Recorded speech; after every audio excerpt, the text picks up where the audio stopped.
Hello, welcome to PHP Lessons by Professor Code. We are now on Lesson 8, which deals with the difference between the global keyword and the global superglobal array. Our code will involve using a function named foo that accepts a single argument. The first two executable lines begin with defining two global variables named x and y, along with their default string values of x-ray and yellow respectively. Then, the foo function is invoked and pass a Boolean value of true. In the foo function, x and y variables are declared using the global reserved word.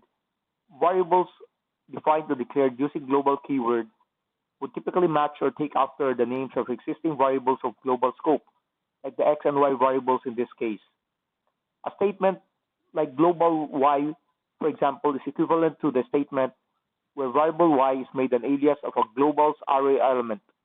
This means that y variable is actually a local function variable that starts out life being initially bound to a global variable of the same name. And so initially, the local variable y and its global counterpart are both pointing to the same value, or yellow in this case.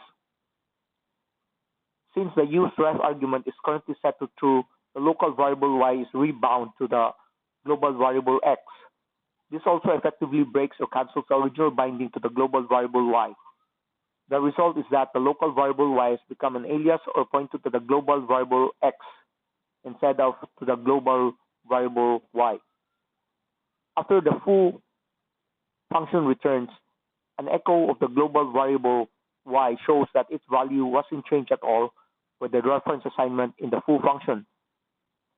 On the other hand, a call to foo function with an argument of false would perform a simple value assignment that doesn't disrupt